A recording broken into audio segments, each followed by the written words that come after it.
ಹರೇ ರಾಮ. ಈಶ್ವರೋ ಗುರುರಾತ್ಮೇತಿ ಮೂರ್ತಿಭೇದ ವಿಭಾಗಿನೇ ವ್ಯೋಮವದ್ ದೇಹಾಯ ದಕ್ಷಿಣಾಮೂರ್ತಯೇ ನಮಃ. ಉಡುಗೊರೆಗೂ ದಾನಕ್ಕೂ ತುಂಬ ಸಮಾನ ಲಕ್ಷಣಗಳಿವೆ. ಉಡುಗೊರೆ ದಾನವಾಗುತ್ತದೆಯೇ? ವ್ಯತ್ಯಾಸಗಳೇನು? ದಾನಕ್ಕೂ ಉಡುಗೊರೆಗೂ ತುಂಬ ಹೋಲಿಕೆಗಳಿದೆ, ತುಂಬ ಅಂತರಗಳು ಕೂಡ ಇದೆ. ದೊಡ್ಡ ಹೋಲಿಕೆ ಅಂದರೆ ಎರಡಲ್ಲೂ ಕೂಡ ಕೊಡುವಂಥದ್ದಿದೆ. ಉಡುಗೊರೆಯೂ ಕೂಡ ಕೊಡುವಂಥದ್ದು, ದಾನವೂ ಕೊಡುವಂಥದ್ದು. ಆದರೆ ಇದು ಒಂದೇ ಸಮಾನತೆ ಅಂತ. ಒಂದು ವಸ್ತುವಿನ ಮೇಲೆ ನಮ್ಮ ಸ್ವತ್ವ ನಿವೃತ್ತಿಯಾಗಿ ಇನ್ನೊಬ್ಬರ ಸ್ವತ್ವ ಪ್ರಾಪ್ತಿ ಆಗುವ ಹಾಗೆ ಆ ಒಂದು ಚಟುವಟಿಕೆ ನಡೀತದೋ, ಹಸ್ತಾಂತರ, ಕೈ ಬದಲಾಯಿಸೋದು, ಅದೊಂದನ್ನು ಬಿಟ್ಟರೆ ಮತ್ತೆಲ್ಲ ಬೇರೆ ಬೇರೆ. ಹಾಗೆ ನೋಡಿದರೆ ಉಡುಗೊರೆಯ ಶಬ್ದ ಈಗ ನಾವು ಯಾವ ಅರ್ಥದಲ್ಲಿ ಬಳಸ್ತಾ ಇದ್ದೀವೋ ಅಷ್ಟೆಲ್ಲ ವಿಶಾಲ ಅರ್ಥದಲ್ಲಿ ಇಲ್ಲ ಆ ಶಬ್ದ. ಅದು ಉಡುಗೊರೆ ಅಂದರೆ ಬಟ್ಟೆ. ಉಡುವ ಕೊರೆ. ಕೊರೆ ಅಂದರೆ ಈಗ ಬಟ್ಟೆಯನ್ನು ಕೊರೆದು ತುಂಡು ಮಾಡಿದರೆ ಈ ಉಡುವ ತುಂಡಾಗ್ತದಲ್ಲ ಒಂದು, ಹಾಗೆ ಹಾಗೆ ಅಂಥದ್ದೊಂದು ಅಂತ ಅರ್ಥ ಅಷ್ಟೇ ಅದಕ್ಕೆ. ಹಾಗಾಗಿ ಒಂದು 40-50 ವರ್ಷದ ಹಿಂದೆ ಉಡುಗೊರೆ ಅಂದರೆ ಬಟ್ಟೆ ಅಂತಲೇ ಆ ಅರ್ಥದಲ್ಲೇ ಇರ್ತದೆ ಅಂತ.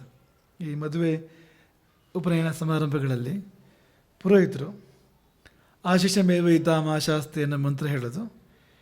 ಏನು ತಂದು ಕೊಟ್ಟರು ಹೇಳೋದೇನು ಅಂದರೆ ಪಟ್ಟೆ ಸೀರೆ ಅಥವಾ ಪಟ್ಟೆ ಧೋತ್ರ ಇದೇ ಶಬ್ದವನ್ನೇ ಹೇಳ್ತಾಯಿದ್ರು ಅಂತ.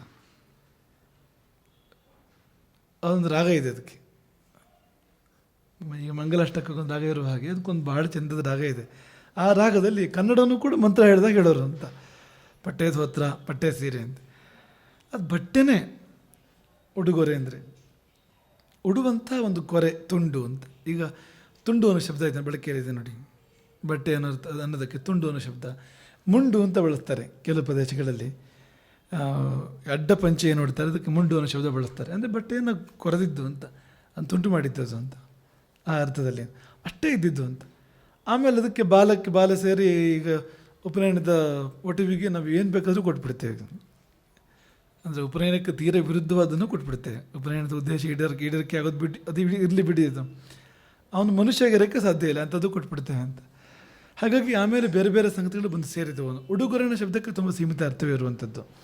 ಆದರೆ ಈ ಪ್ರಶ್ನೆ ಕೇಳಿದವರು ಯಾವ ಅರ್ಥದಲ್ಲಿ ಕೇಳಿದಾರೋ ಅದಕ್ಕಿರುವ ಸರಿಯಾದ ಶಬ್ದಗಳು ಉಪಾಯನ ಅಥವಾ ಪಾರಿತೋಷಕ ಅಥವಾ ಪಾರಿತೋಷಿಕ. ಈ ಶಬ್ದಗಳು ಉಪಾಯನ, ಅದಕ್ಕೂ ಧ್ವನಿಗಳಿದೆ ಆ ಶಬ್ದಕ್ಕೂ ಕೂಡ. ಉಪಾಯನ ಅಂದರೆ ಹತ್ತಿರ ಹೋಗೋದು ಅಂತ, ಬಳಿ ಸಾರುವುದು ಅಂತ. ಉಪ ಅಯನ ಅನ್ನುವಾಗ ಬಳಿ ಸಾರುವುದು ಅಂತ. ಈಗ ಯಾರ್ದಾರು ಹತ್ತಿರ ಹೋಗುವಾಗ ಬರಿಗೈಲಿ ಹೋಗೋ ಹಾಗಿಲ್ವಲ್ಲ. ಈಗ ರಾಜಾನಂ ದೇವತಾಂ ಗುರುಂ ಅಂತ ಹೇಳ್ತಾರೆ. ರಿಕ್ತಹಸ್ತ ಅಂತ, ಖಾಲಿ ಕೈಯಲ್ಲಿ ಹೋಗಬಾರ್ದು. ರಾಜರನ್ನು ನೋಡ್ಲಿಕ್ಕೆ ಹೋಗಬೇಕಾದ್ರೆ ಖಾಲಿ ಕೈಯಲ್ಲಿ ಹೋಗಬಾರ್ದು. ಗುರುಗಳನ್ನು ನೋಡ್ಲಿಕ್ಕೆ ಹೋಗಬೇಕಾದ್ರೆ ಖಾಲಿ ಕೈಯಲ್ಲಿ ಹೋಗಬಾರ್ದು. ಹಾಗೆ ದೇವರ ಹತ್ತಿರ ಹೋಗಬೇಕಾದ್ರೆ ಖಾಲಿ ಕೈಯಲ್ಲಿ ಹೋಗಬಾರ್ದು. ಅಲ್ಲಿ ಖಾಲಿ ಕೈಯಲ್ಲ, ಪೂರ್ತಿ ಖಾಲಿಯಾಗಿ ಹೋಗಬೇಕು. ಇಲ್ಲಿ ದೇವಸ್ಥಾನಕ್ಕೆಲ್ಲ ಹೋಗಬೇಕಾದ್ರೆ ಬರಿಗೈಯಲ್ಲಿ ಹೋಗಬಾರ್ದು, ಏನಾದರೂ ತಗೊಂಡು ಹೋಗಬೇಕು. ಉಪಾಯನ ಅಂದರೆ ಅಂಥ ಯಾರನ್ನಾರು ಭೇಟಿಯಾಗೋ ಸಂದರ್ಭದಲ್ಲಿ, ಬಳಿ ಸಾರೋ ಸಮಯದಲ್ಲಿ ನಾವು ತಗೊಂಡು ಹೋಗ್ತೇವಲ್ಲ ಏನಾದರೂ ಒಂದು ವಸ್ತುವನ್ನು ಪ್ರೀತಿದಾನವಾಗಿ. ಹಾಗಾಗಿ ಆ ಶಬ್ದ ಚಾಲ್ತಿಯಲ್ಲಿ ಬಂತು. ಇನ್ನು ಪಾರಿತೋಷಕ ಸರಿಯಾದ ಶಬ್ದ ಅಂತ. ನಮಗೆ ಪರಿತೋಷವಾದಾಗ, ಸಂತೋಷವಾದಾಗ ನಾವು ಕೊಡ್ತೇವೆ ಏನಾದರೂ ಪಾರಿತೋಷಿಕ. ಪಾರಿತೋಷಿಕ ನಿಜವಾಗಿ ಪಾರಿತೋಷಕ ಅಂತಲೂ ಕೂಡ ಹೇಳ್ತಾರೆ ಅದನ್ನು, ಪಾರಿತೋಷಿಕ. ಅದು ನಿಜವಾದ ಅರ್ಥದಲ್ಲಿ ಅದು ಅದು ಉಚಿತವಾಗಿರುವಂಥ ಶಬ್ದ ಅದನ್ನು. ಅಂದರೆ ಈಗ ದಾನಕ್ಕೂ ಅದಕ್ಕೂ ಏನು ವ್ಯತ್ಯಾಸ ಬರುತ್ತೆ ಅಂದರೆ, ದಾನ ನಮಗೇನು ಅಪೇಕ್ಷೆ ಇಟ್ಕೊಂಡು ಮಾಡುವಂಥದ್ದು. ಅಪೇಕ್ಷೆ ಇಲ್ಲದೆ ಮಾಡಬೇಕು ದಾನವನ್ನು. ಅಂತೂ ದಾನ ಅಂದರೆ ಹೇಗೆ ಅಂದರೆ, ಈಗ ಇಹದ ಅಪೇಕ್ಷೆಯೋ ಮುಕ್ತಿಯ ಅಪೇಕ್ಷೆಯೋ ಏನೋ ಒಂದು ಇರುತ್ತಲ್ಲ ಅಲ್ಲಿ. ಮೊದಲೇ ಏನೋ ಆಗಿ ಆಮೇಲೆ ಮಾಡೋದಲ್ಲ ಅದಂತ. ಆದರೆ ಈ ಪಾರಿತೋಷಿಕ ಹಾಗಲ್ಲ. ನಮಗೆ ಮೊದಲೇ ಆಗಿರುತ್ತೆ, ಆಗಬೇಕಾಗಿರುತ್ತೆ, ಸಂತೋಷ ಆಗಿರುತ್ತೆ, ಆಮೇಲೆ ಕೊಡ್ತೇವೆ ನಾವು ಅದನ್ನು. ಈಗ ಹನುಮಂತನಿಗೆ ರಾಮ ಪಾರಿತೋಷಕವನ್ನು ಕೊಡಲಿಕ್ಕೆ ಬಂದದ ಯಾವಾಗ? ಸೀತೆಯ ಸುದ್ದಿ ಅಂತಂದ ಮೇಲೆ, ಆಮೇಲೆ ಅದು ಅಂತ ಅವರಿಂದ ಆಗಬೇಕಾದ ಮೊದಲೇ ಆಗಿರುತ್ತೆ ಅಂತ ನಮಗೆ ಸಂತೋಷ ಆಗಿರುತ್ತೆ, ನಾವು ಕೊಡ್ತೇವೆ. ಪರಿತೋಷದ ಫಲ ಅದು ಒಂದು. ಇಲ್ಲ ಒಬ್ಬರು ನೋಡಿದಾಗ ಆಗೋ ಸಂತೋಷ, ನೋಡುವಾಗ ಆಗೋ ಸಂತೋಷ. ಏನಾದರೂ ಕೊಡ್ತೇವೆ. ಅಲ್ಲಿ ಹೆಚ್ಚಾಗಿ ಬೇರೇನು ಪಾರಲೌಕಿಕ ಫಲಾಪೇಕ್ಷೆಯಲ್ಲೇನಿಲ್ಲ. ದಾನದಲ್ಲಿ ಹಾಗಲ್ಲ. ದಾನಕ್ಕೆ ಅದೆಲ್ಲ ಕ್ರಮಗಳಿದೆ. ದಾನಕ್ಕೆ ಈ ಕ್ರಮಗಳಲ್ಲೂ ಕೂಡ ತುಂಬ ವ್ಯತ್ಯಾಸ ಇದೆ. ದಾನಕ್ಕೆ ಮುಖ್ಯವಾಗಿ ಸಂಕಲ್ಪ ಮತ್ತು ಜಲ ಬೇಕು. ಇಂಥದ್ದಕ್ಕೋಸ್ಕರವಾಗಿ ಒಂದು ಸಂಕಲ್ಪ ಮಾಡಬೇಕು ದಾನ ಮಾಡಬೇಕಾದ್ರೆ. ಮತ್ತು ಜಲ ಬೇಕು. ಸರ್ವಾಣಿ ಉದಕ ಪೂರ್ವಾಣಿ ದಾನಾನಿ ಅಪಸ್ತಂಭರು ಹೇಳೋದು. ಎಲ್ಲ ದಾನಗಳು ಜಲಪೂರ್ವ ಅಂತ. ಧಾರೆ ಎರೆದು ಕೊಡೋದು ಅಂತ ಹೇಳ್ತಾರಲ್ಲ, ಧಾರೆ ಎರೆದು ಕೊಡೋದು. ಅದೊಂದು ನೆನಪಾಗುತ್ತೆ ನಮಗದು. ಗೋಕರ್ಣದ ತಾಮ್ರಗೌರಿ ಕಥೆ ಒಂದು ಯಾವಾಗಲೂ ನೆನಪಾಗುತ್ತೆ. ಸುಮಾರು ವರ್ಷ ಮೊದಲು ಅಲ್ಲೊಂದು ಕಳುವಾಗಿತ್ತು ತಾಮ್ರಗೌರಿಯಲ್ಲಿ, ದೇವಸ್ಥಾನದಲ್ಲಿ. ಅಮ್ಮನವ್ರ ಆಭರಣಗಳನ್ನು ಅದು ಇದು ಕುದ್ಬಿಟ್ಟಿದ್ರು. ಕೊನೆಗೆ ಎಲ್ಲ ಪ್ರಶ್ನೆ ನೋಡಿಸಿದ್ರಂತೆ. ಪ್ರಶ್ನೆಯಲ್ಲಿ ಅಮ್ಮನವ್ರು ಏನು ಹೇಳ್ತಾರೆ ಅಂದರೆ, ನಾನೇ ಕೊಟ್ಟಿದ್ದೇನೆ. ಅದು ಹೇಗೆ ಅಂದರೆ, ಈ ಕಳ್ಳರು ಏನು ಮಾಡಿದ್ರು ಅಂತಂದರೆ ಎಲ್ಲ ವಸ್ತುಗಳನ್ನೆಲ್ಲ ಕದ್ದ ಮೇಲೆ ಅದನ್ನು ಅಮ್ಮನವ್ರ ಕೈ ಕೆಳಗಿಟ್ಟು ಅಮ್ಮನವ್ರ ಕೈಗೊಂದು ತುಳಸಿ ಕೊಡಿ ಇಟ್ಟು ನೀರು ಹಾಕಿದ್ದಾರೆ ಅದಕ್ಕೆ. ಅಂದರೆ ಇಂಥ ಧರ್ಮ ಪ್ರಜ್ಞೆಗಿರೋ ಕಳ್ಳರು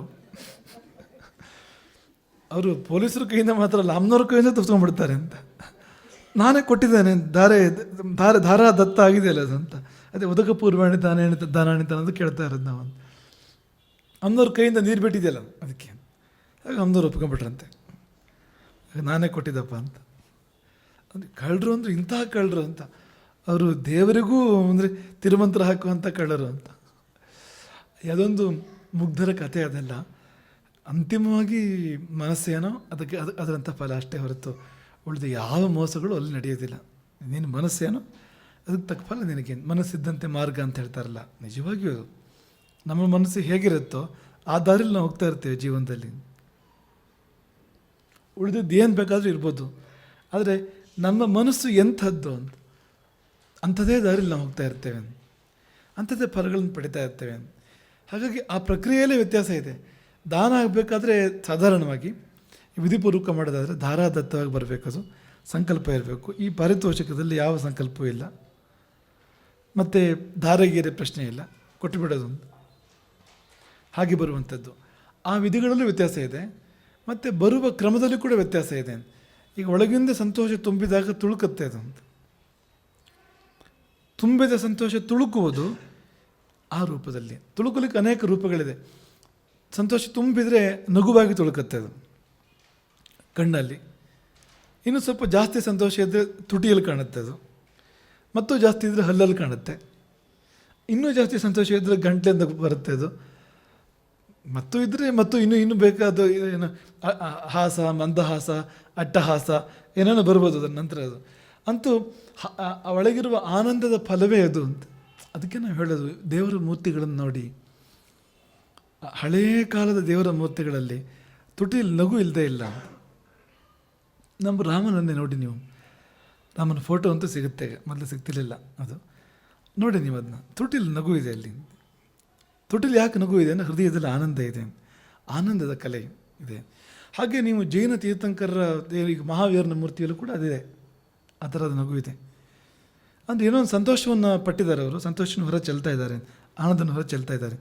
ಆದರೆ ಅದಿಲ್ಲದೆ ಇದರ ಪ್ರಯೋಜನ ಏನು ಅಂತ. ಈಗ ಜೈನರಲ್ಲಿ ವಿಮರ್ಶೆ ಅಂತಲ್ಲ, ಈಗ ಜೈನರಲ್ಲೇ ನೋಡಿ, ಅವರು ತುಂಬ ಕಠೋರವಾದ ಜೀವನ ಮಾಡ್ತಾರೆ. ಈಗ ಉದಾಹರಣೆಗೆ ದಿಗಂಬರರಾಗಿ ಬದುಕ್ತಾರೆ. ದಿಗಂಬರ ಜೈನ ಸಂತರು ದಿಗಂಬರರಾಗಿ ಚಳಿಗಾಲದಲ್ಲಿ ಬರೀ ನೆಲದಲ್ಲಿ ಮಲಗ್ತಾರೆ.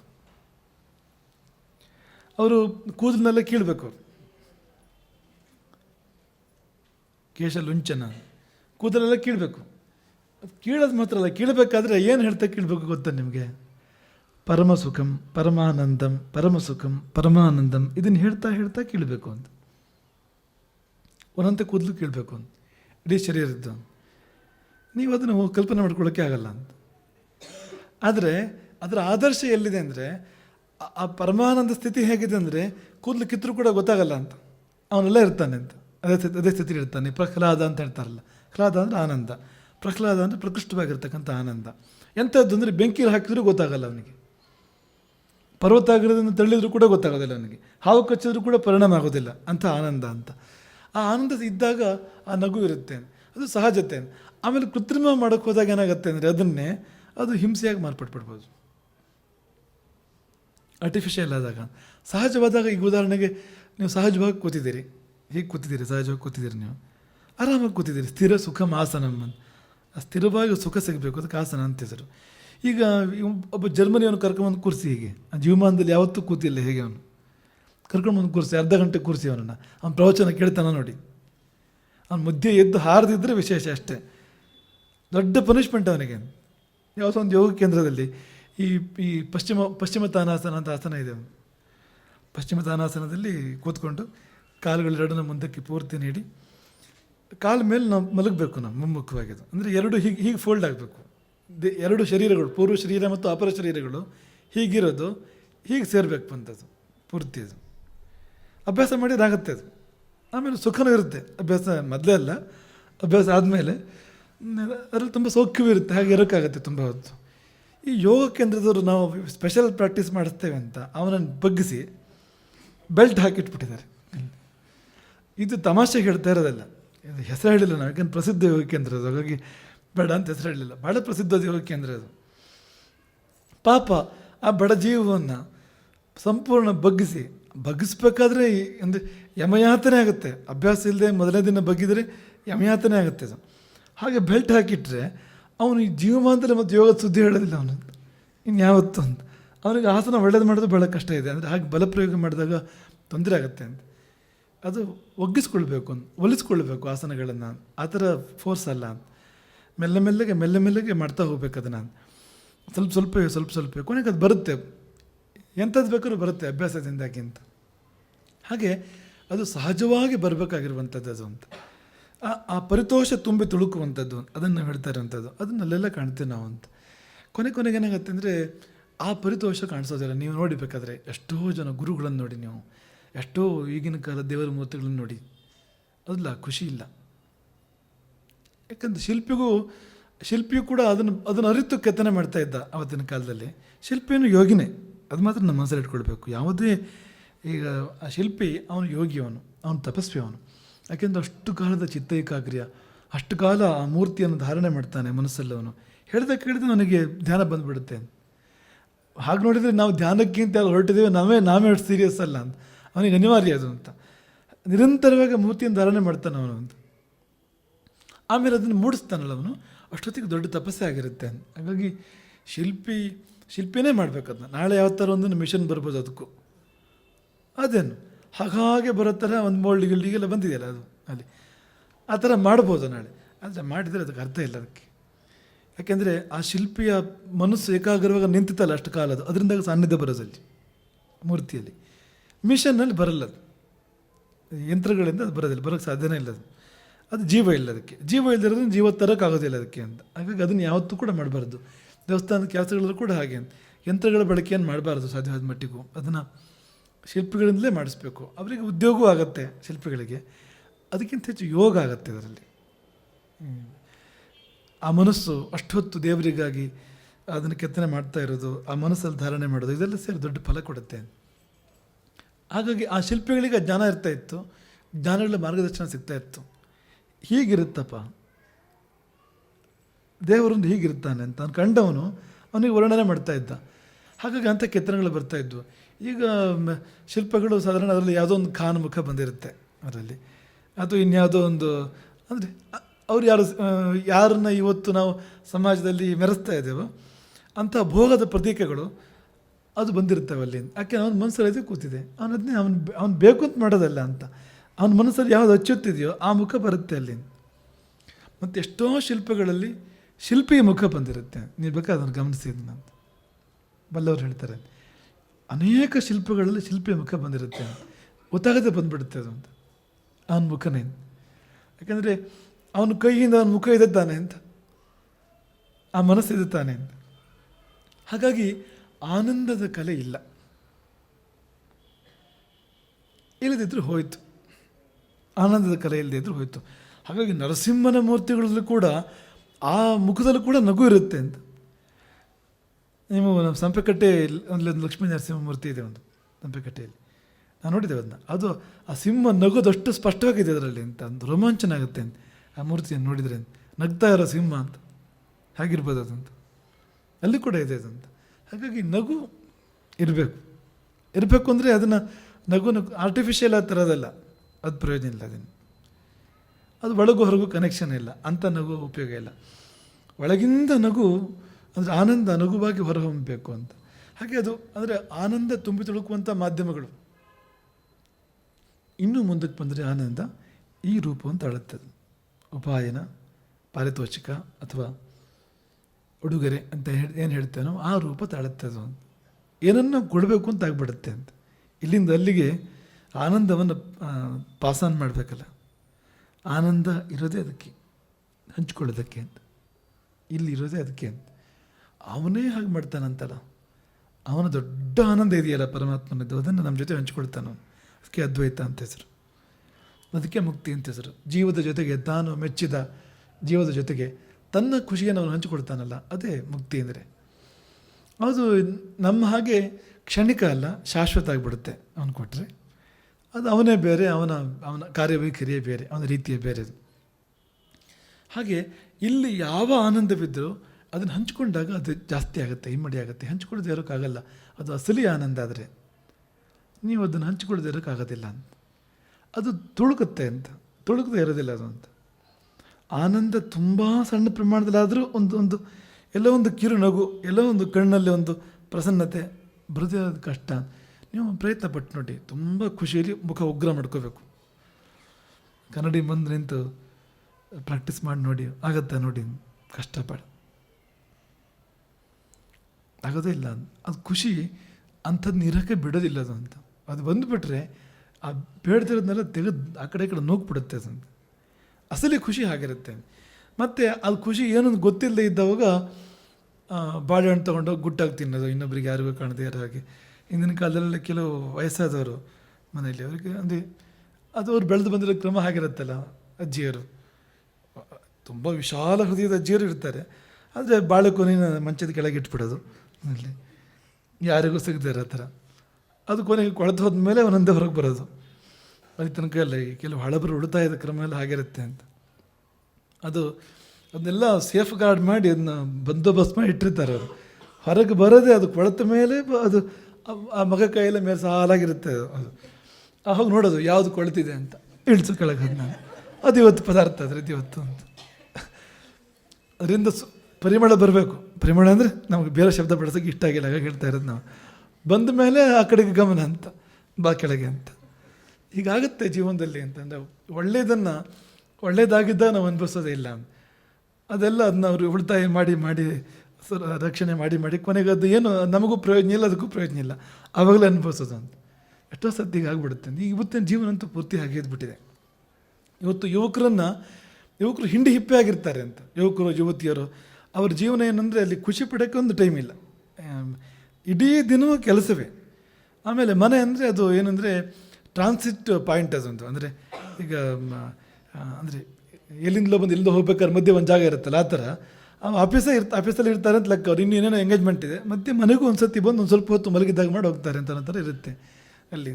ಅದು ಈ ರಾತ್ರಿ ಕೆಲಸ ಬೇರೆ ಎಷ್ಟೋ ಸರ್ತಿ ಅಂತ. ಹಾಗಾಗಿ ಅವರು ಸುಖಾನುಭವ ಮಾಡೋದೇ ಇಲ್ಲ, ಕೆಲಸ ಮಾಡ್ತಾ ಇರ್ತಾರೆ. ಮತ್ತು ರಿಟೈರ್ ಆಗೋ ಹೊತ್ತಿಗೆ ಸುಖಾನುಭವ ಮಾಡೋಕ್ಕೆ ಇಲ್ಲಿ ವ್ಯವಸ್ಥೆ ಇಲ್ಲ.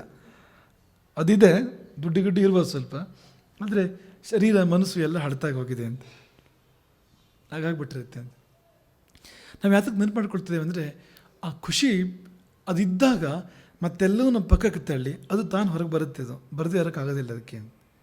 ಅದು ಮೃದು ಮಾತಾಗಿ ಬರುತ್ತೆ. ನಿನ್ನೆ ನಾವು ಹೇಳ್ತಾ ಇದ್ವಲ್ಲ ಪೂಜೆ ಬಗ್ಗೆ, ನಾವು ನಿನ್ನೆ ಹೇಳ್ತಾ ಇದ್ವು.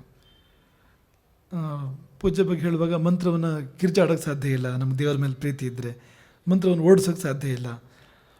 ತುಂಬ ಪ್ರೀತಿಯಿಂದ ಹೇಳಿದ್ರೆ ಹೇಗೆ ಹೇಳಬೇಕು ಅಂತ, ಪ್ರೀತಿಯಿಂದ ಹೇಳಿದಾದ್ರೆ ಅದಕ್ಕೆ ಒಂದು ಒಳ್ಳೆ ತುಂಬ ದೊಡ್ಡ ಉದಾಹರಣೆ ಇದೆ ಅಂತ. ಈಗ ತುಂಬ ಸಿಟ್ಟು ಬಂದರೆ ಕೂಗಾಡ್ತೀವಿ ನಾವು ಅಲ್ವಾ.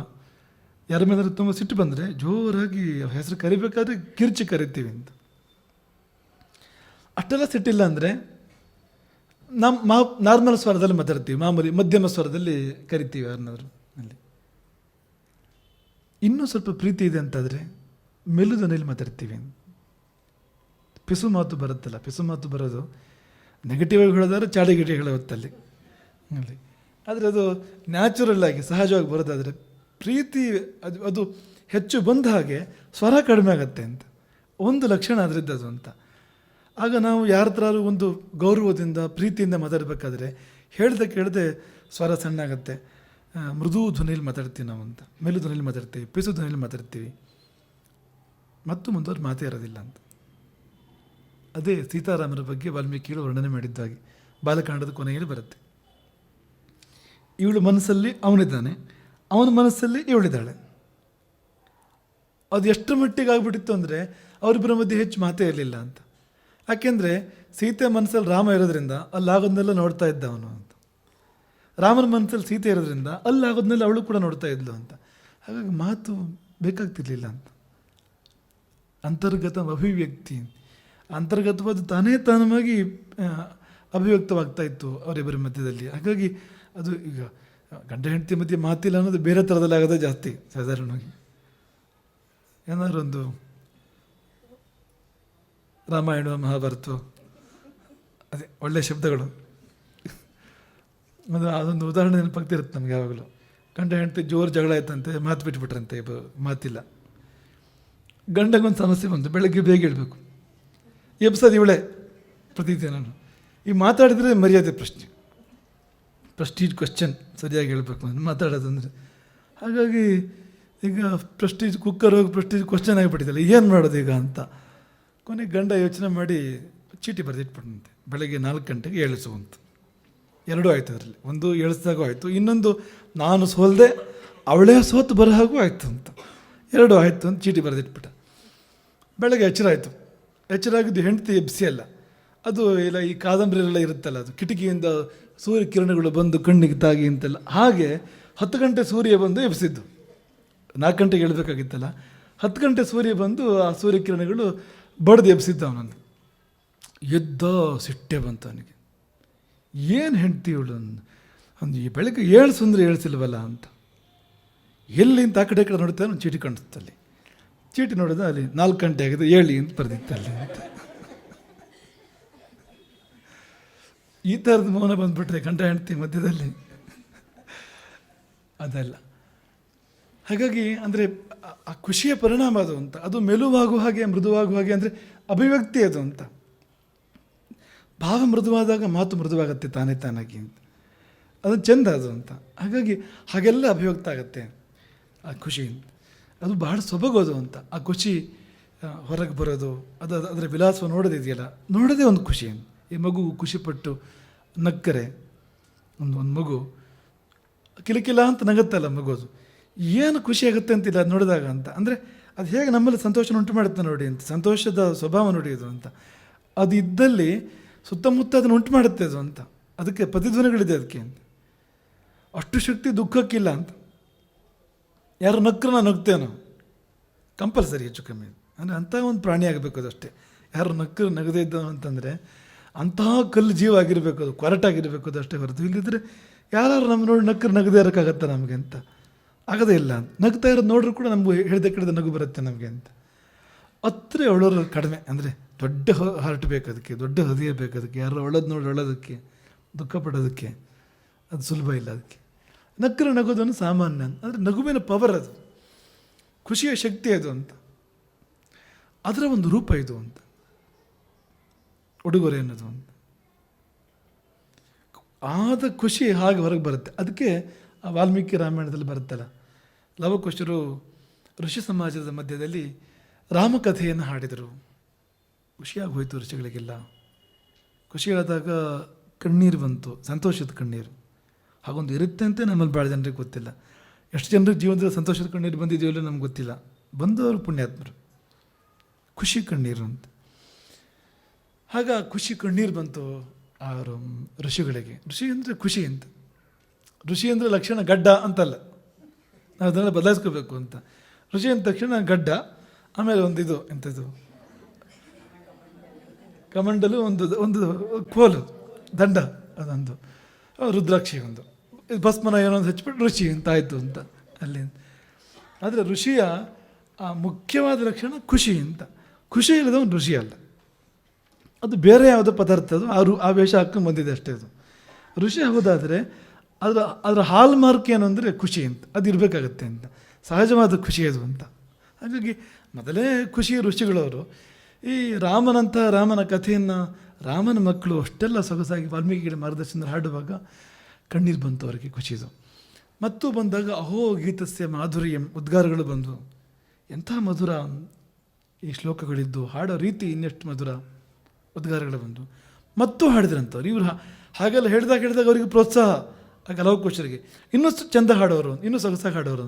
ಆಗ ತಡೆಯೋಕ್ಕಾಗಿಲ್ಲ, ಕೈಲಿ ಇದ್ದಿದ್ದೇ ಎತ್ತಿ ಎತ್ತು ಕೊಟ್ಟಿದ್ದೆ, ಏನುಂಟು ಅದು ಅಂತ. ಅದೇ ಅವನು ಕಟ್ಟಿಗೆ ಹೊರೆ ಕೊಟ್ಟ, ಇನ್ನೊಬ್ಬನು ಆ ಕಟ್ಟಿಗೆ ಸುತ್ತ ಹಗ್ಗ ಕೊಟ್ಟ, ಮತ್ತೊಬ್ಬನು ಕಮಂಡಲು ಕೊಟ್ಟ, ಇನ್ನೊಬ್ಬನು ದಂಡ ಕೊಟ್ಟ, ಒಬ್ಬನು ಕೋಪಿಯನ್ನು ಕೊಟ್ಟ ಅಂತ. ಕೋಪಿಯನ್ನು ಕೊಟ್ಟ ಅದನ್ನ ತುಂಬ ಸೊಗಸಾಗಿ ಅದ್ರ ಬಗ್ಗೆ ಹೇಳ್ತಾರೆ. ಅವನ ಹತ್ರ ಇರೋದೇ 2 ಕೋಪಿನ, ಒಂದನ್ನು ಉಟ್ಕೊಂಡಿದ್ದಾನೆ, ಇನ್ನೊಂದು ಎಕ್ಸ್ಟ್ರಾ ಇದೆ ಇನ್ನೊಂದು, ಅದನ್ನ ಕೊಟ್ಬಿಟ್ಟ ಅಂತ. ನಮ್ಗೆ ಆ ಕೋಪಿನಕ್ಕೆ ಅದರ ಬೆಲೆ ಗೊತ್ತಿಲ್ಲ, ನಮಗೆ ಬೆಲೆ ಕಟ್ಟೋಕ್ಕಾಗೋದಿಲ್ಲ ಅಷ್ಟೇ. ನಾವು ಅದನ್ನು ಬೇರೆ ಥರದಲ್ಲಿ ನೋಡೋದಲ್ಲ ಅಂತ, ಕೋಪಿಯನ್ನು ಕೊಡೋದ ಅಂತ. ರಾಮಾಯಣದ ಗತಿ ಏನು ಅಂತ. ಆಯ್ತು, ನೀನು ರಾಮಾಯಣಕ್ಕೆ ಎಷ್ಟು, ಒಂದು 50,000 ರೂಪಾಯಿ ಬೆಲೆನಾ? ಅಲ್ವೇ ಅಲ್ಲ ಅಂತ. ಅದಕ್ಕೆ ಇದೇ ಬೆಲೆ ಅಂತ, ಯಾವುದು ಹಾಗೆ ಸಹಜವಾಗಿ ಹರಿದು ಬಂದುಬಿಡ್ತು ಅಂತ, ಅದೇ ಬೆಲೆ ಅದಕ್ಕೆ ಅಂತ. ಹಾಗಾಗಿ ನಮಗೆ ಖುಷಿ ಆದರೆ ಎಲ್ಲಿಂದ ನಮಗೆ ಖುಷಿ ಆಗ್ತಾ ಇದೆಯೋ, ಆ ಖುಷಿಯ ಮೂಲ ಇದೆಯಲ್ಲ, ಆ ಕಡೆಗೆ ಹರಿಬೇಕು ಇದು ಅಂತ. ನಮ್ಮ ಬದುಕು ಆ ಕಡೆ ಹರಿಬೇಕು, ಅದೇ ಉಡುಗೊರೆ ಅಂತ. ದೇವರಾದರೂ ಹಾಗೆ ಅಂತ, ದೇವರಿಂದ ನಮಗೆ ಖುಷಿ ಹರಿದು ಬರ್ತಾ ಇದೆ, ನಾವು ಅದನ್ನು ರೆಕಗ್ನೈಸ್ ಮಾಡಿದರೆ, ನಾವದನ್ನು ಗುರುತಿಸಿದರೆ, ಇಡೀ ನಾವು ಹರಿತೀವಿ ಆ ಕಡೆಗೆ. ಇಡೀ ಜೀವನವೇ ಉಡುಗೊರೆ ಆಗುತ್ತೆ ಅವನಿಗೆ. ಸಂಪೂರ್ಣ ನಮ್ಮ ಬದುಕೆ ಅವನಿಗೆ ಪಾರಿತೋಷಿಕ, ನಿನ್ನಿಂದ ಬಂದು ಖುಷಿ, ನಿನಗಿದು ಪಾರಿತೋಷಿಕ ಅಂತ. ಪಾರಿತೋಷಿಕ ಸಣ್ಣವರಿಗೆ ದೊಡ್ಡವರು ಕೊಡಬೇಕು ಅಂತ ಏನಿಲ್ಲ, ಖುಷಿ ಆದಾಗ ಕೊಡುವಂಥದ್ದು ಅಂತ, ಸಂತೋಷಕ್ಕೆ ಕೊಡುವಂಥದ್ದು. ಹಾಗಾಗಿ ಸಂತೋಷದ ತೂಕ ಎಂಥದ್ದು ಅಂಥದ್ದನ್ನು ಕೊಡೋದು ಅಂತ. ಅದೇ ರಾಮಂಗೆ ಬಂದ ಕಷ್ಟ, ಏನು ಕೊಡಲಿ ನಿನಗೆ ಅಂತ, ಹನುಮಂತನಿಗೆ ಏನು ಕೊಡಲಿ ನಿನಗೆ, ಏನು ಕೊಟ್ಟೆ ತಾನೇ ಸಾಟಿ, ಕೊಡೋಕ್ಕೆ ಏನಿದೆ ನನ್ನ ಹತ್ರ, ಅದು ಬೇರೆ ಯೋಚನೆ ಮಾಡ್ತಾನೆ ಅವನು. ಇರೋದಾದ್ರು ಏನಿದೆ ಕೊಡೋಕ್ಕೆ ಅಂತ, ತಗೋ ಇದೇನೆ ಅಂತ, ನಾನೇ ನಿನಗೆ ನನ್ನನ್ನು ನೀನು ಕೊಟ್ಟೆ. ಅದಕ್ಕಿಂತ ಇನ್ನೊಂದು ಅಂದರೆ ದೊಡ್ಡ ಪಾರಿತೋಷಕ ಅಂತ ಏನಿಲ್ಲ, ಇರೋಕ್ಕೆ ಸಾಧ್ಯ ಇಲ್ಲ, ಇನ್ನೊಂದು ಸಂದರ್ಭವೇ ಇಲ್ಲ ಅದಕ್ಕಿಂತ ಶ್ರೇಷ್ಠವಾದ್ದು ಅಂತ. ಹಾಗೆ ಉಡುಗೊರೆ ಅನ್ನೋದು ಆ ರೂಪದ್ದು, ಅದಕ್ಕೂ ಇದಕ್ಕೂ ತುಂಬ ವ್ಯತ್ಯಾಸಗಳಿದೆ. ಎರಡೂ ಸಕಾರಾತ್ಮಕವಾದ್ದೇ, ಎರಡೂ ಒಳ್ಳೆಯದೇ. ದಾನ ಅಂದರು, ಉಡುಗೊರೆ ಅಂದರು. ದಾನ ಅನ್ನೋದು ಪಾಪ ಪರಿಹಾರಕ್ಕಾಗಿ, ಪುಣ್ಯ ಪ್ರಾಪ್ತಿಗಾಗಿ, ಇನ್ಯಾವುದೋ ಬೇರೆ ಬೇರೆ ಶುಭ ಪ್ರಾಪ್ತಿಗಳಿಗೋಸ್ಕರವಾಗಿ ನಾವು ಮಾಡುವಂಥದ್ದು. ದಾನ ಅನ್ನೋದು ದೈನ್ಯದಲ್ಲಿ ಮಾಡುವಂಥದ್ದು. ಅಂದರೆ ಅವ್ನು ತಗೊಳ್ಳೋನು ದೈನ್ಯ ಅಲ್ಲ, ನಿಜವಾಗಲ್ಲಿ ಕೊಡೋನು ಅವ್ನು ಯಾವುದೋ ಒಂದು ಕೊರತೆ ಅದನ್ನು ನೀಗಿಸ್ಕೊಳ್ಳೋಕ್ಕೋಸ್ಕರ ಮಾಡ್ತಾನೆ ಅದನ್ನು, ದಾನವನ್ನು. ಆಮೇಲೆ ಇನ್ನೂ ಶ್ರೇಷ್ಠ ದಾನದಲ್ಲಿ ಕರ್ತವ್ಯ ಅಂತ ಮಾಡ್ತಾರೆ, ಸ್ವಭಾವ ಅಂತ ಮಾಡ್ತಾರೆ, ಅದು ಬೇರೆ. ಅದು ಆದರೆ ಉಡುಗೊರೆ ಅನ್ಬೇಕಾದ್ರೆ ಹಾಗಲ್ಲ, ಅಂಥದ್ದು ಯಾವುದೂ ಇಲ್ಲ ಅಲ್ಲಿ, ಅಂಥ ಹಿನ್ನೆಲೆ ಆ ಬ್ಯಾಕ್ಗ್ರೌಂಡ್ ಇಲ್ಲ ಅದಕ್ಕೆ. ಅದು ಖುಷಿ ಅಂತ, ಖುಷಿಯ ಫಲ. ಮದುವೆ ಮಾಡ್ಕೊಳ್ತಾ ಇದ್ದಾರೆ ಇಬ್ಬರು, ಚೆನ್ನಾಗಿರ್ತಾರೆ, ಮುಂದೆ ಖುಷಿ ಆಯಿತು ಅಂತ, ಕೊಟ್ಟ ಏನೋ ಅಂತ, ಉಪನಯನ ಅದೇ ಅದು. ಹಾಗಾಗಿ ಅವರ ಖುಷಿ ನೋಡಿ ನಮಗೆ ಖುಷಿಯಾಗಿ ಅಲ್ಲಿಂದ ಖುಷಿ ಆಗ್ತಾ ಇದೆಯಲ್ಲ, ಇಲ್ಲಿಂದ ಒಂದಷ್ಟು ಅಂತ. ಹಾಗಾಗಿ ಅದು ನಿಜವಾಗಿರ್ತಕ್ಕಂಥ ಉಡುಗೊರೆ. ಈಗ ಅಂಥದ್ದೆಲ್ಲ ಭಾಳ ಕಡಿಮೆ ಆಗ್ತಾ ಇರ್ಬೋದು. ಈಗೆಲ್ಲ ಸ್ಟೇಟಸ್ ಪ್ರಕಾರ ಅಂದರೆ ಅದೇ ನಗುವಿಂದ ಹಿಡಿದು ಎಲ್ಲವೂ ಹಾಗೆ ಆಗಿಬಿಟ್ಟಿದೆ ಈಗ ಅಂತ.